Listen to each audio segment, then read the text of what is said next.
Salut à tous, aujourd'hui on se retrouve pour une nouvelle vidéo. Je vais vous parler d'Iron Man.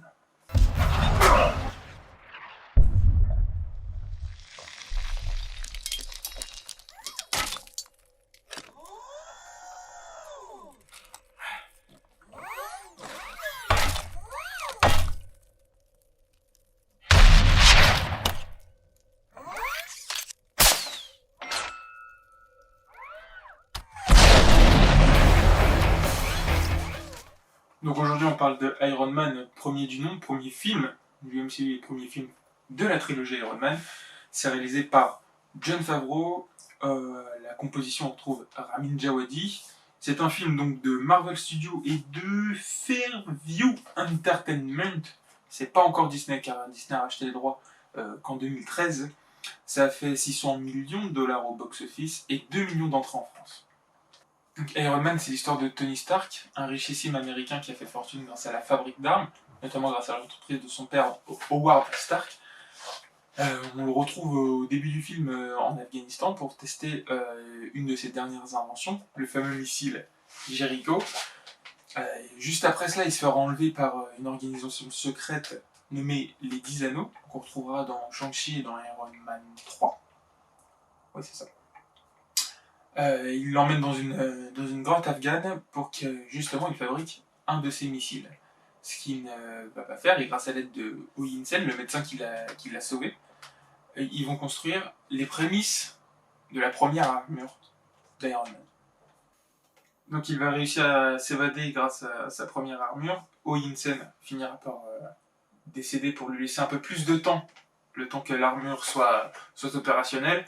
Il sera retrouvé par l'armée américaine dans le désert. Il retourne aux États-Unis. La première chose qu'il demande, c'est un cheeseburger et une conférence de presse, et il annonce qu'il arrête les armes. À partir de ce moment-là, on va souvent le voir chez lui, en train de fabriquer donc le premier réacteur RK, ce qui permet de le maintenir en vie, et sa première armure. Donc on retrouve l'histoire originelle de l'Homme de Fer, un peu modifiée pour certains personnages et au niveau du scénario surtout, parce que de base, l'histoire se passe au Vietnam, mais pour des raisons de conflit actuel, l'histoire se déroule en Afghanistan. Ce n'est pas le film qui a changé ce scénario, mais c'est une série de comics sortie 2 ans avant, écrite par Warren Ellis, nommée Iron Man Extremis. Donc maintenant on va parler des personnages. Je ne vais pas trop m'attarder sur les personnages, que ce soit leur comportement, leur pouvoir, je vais juste vous dire par qui ils sont incarnés et dans quels comics on les a vus la première fois. Parce que je vais faire une série de vidéos où je parlerai juste des personnages, leurs pouvoirs, leurs caractéristiques, etc. etc. Je vous préviens tout de suite, je vais regarder mes notes parce que je serais incapable de retenir pour chaque personnage leur première apparition dans les comics. C'est beaucoup trop compliqué, il y a trop de numéros, il y a trop de comics différents, donc je vais regarder mes notes. Donc on commence avec Iron Man, qui de base, le premier choix pour l'incarner c'était Tom Cruise, et c'est finalement Robert Downey Jr. qui a été retenu, et heureusement parce que il en a fait ce qu'il en a fait aujourd'hui, c'est quand même incroyable. Donc on retrouve Iron Man la première fois dans les comics, le Tale of Suspense numéro 39 en 1963. Ensuite on a Gwyneth Paltrow, donc, qui est incarnée par Pepper Potts, qui est la secrétaire d'Iron Man, et qui plus tard deviendra sa femme, avec qui il y aura un enfant. On la retrouve, elle, dans le Tale of Suspense numéro 45, sorti en 1963. Donc ensuite on a Rhodey, donc le meilleur ami d'Iron Man, qui est colonel, je crois, dans l'armée américaine. Il est casté dans le premier Iron Man par Terrence Howard. Il sera ensuite changé dans les autres films par Don Cheadle, et il deviendra War Machine. Donc lui, il fait sa première apparition dans la comics dans la Iron Man 118, sorti en 1979. On parle d'un personnage qui me fait beaucoup rire, moi, c'est Jarvis, qui est doublé par Paul Bettany, qui plus tard deviendra Vision. Il faut savoir que Jarvis, de base, c'est un majordome et pas une intelligence artificielle. Majordome donc, qui est apparu pour la première fois dans les Tale of Suspense numéro 59 en 1964. Et on peut le voir justement en tant que majordome dans Avengers Endgame, lorsque Iron Man décide de tourner dans le passé pour trouver une des pierres, et justement il croisera son père avec Jarvis. C'est en 2005 dans la saga House of M que Jarvis deviendrait une intelligence artificielle. Justement, en parlant du père de Tony, donc Howard Stark, c'est un personnage qu'on voit via des images d'archives dans le premier Iron Man, et c'est un personnage qu'on reverra plus tard dans plusieurs autres films Marvel, notamment dans Avengers Endgame, Captain America Civil War. C'est dans les comics, dans le Iron Man numéro 28 en 1970 qu'il fait sa première apparition. À parler d'un personnage maintenant que j'ai pas trop aimé dans le film, j'ai le grand méchant, Obadiah Stane. Il m'a pas énormément plu, mais ça on en parlera plus tard.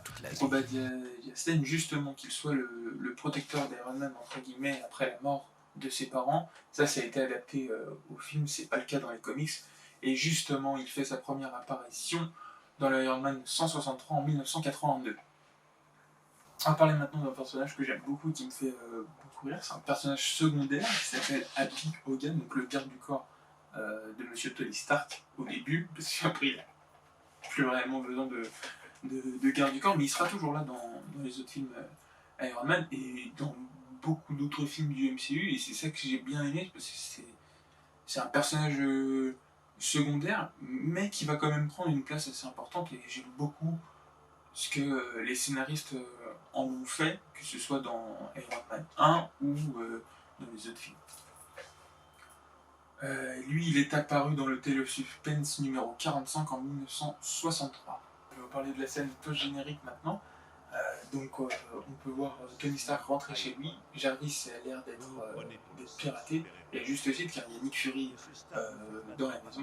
Il y a Iron Man qui est loin d'être le seul super-héros de la Terre, et il lui parle du projet Initiative des Avengers. Donc de base, il faut savoir que Paramount était tellement sûr de leur racheter l'entièreté des personnages Marvel que Nick Fury a annoncé à Iron Man qu'ils avaient des mutants et un un homme araignée.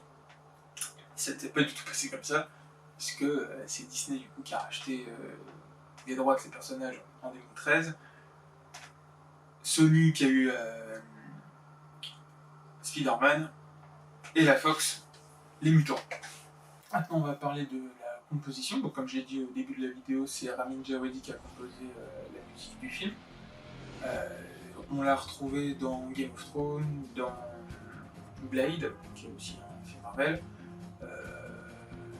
dans Pacific Rim, qui est aussi une OST incroyable, et plus récemment dans Uncharted, que je n'ai toujours pas vu d'ailleurs. Ensuite, moi je suis rarement déçu par la musique, l'OST des films Marvel. Je trouve qu'elles sont vraiment incroyables, et c'est le cas pour ce film. Vraiment, le thème principal est génial, même si mon préféré reste celui d'Iron Man 3, que je trouve vraiment épique. Pour ce qui est aussi de la musique, on va retrouver des sons assez rock, qui vont donner du peps dans les scènes de baston, et les scènes où justement on voit Tony Stark construire ses futures armures, et ça c'est cool. Donc pour conclure, je trouve que Iron Man c'est un excellent film. Pour moi, je pense que ça reste, malgré tous les films qui sont sortis depuis, un film qui reste dans mon top 10, je pense, des films du MCU. C'est une super clé d'entrée justement au Marvel Cinematic Universe, et justement c'est un bon moyen de se mettre dedans, parce que pour les gens qui ne sont pas grands fans de films de super-héros, parce que généralement il y a des super-pouvoirs, c'est assez irréaliste, là on retrouve un héros sans pouvoir qui se fabrique lui-même son armure, ce qui est assez plausible en soi. Et donc voilà, le scénario, les acteurs, la musique, les effets spéciaux, tout y est pour faire un grand film. J'ai complètement oublié de tourner l'outro de la vidéo, donc je le fais sur la bande-annonce d'Iron Man 1, parce que j'ai la flemme de ressortir la caméra. Donc merci à tous d'avoir regardé, laissez un petit commentaire sur le film, est-ce que vous avez apprécié, qu'est-ce que vous en pensez, etc. Et un petit like, un petit partage, ça fait plaisir. Ciao tout le monde.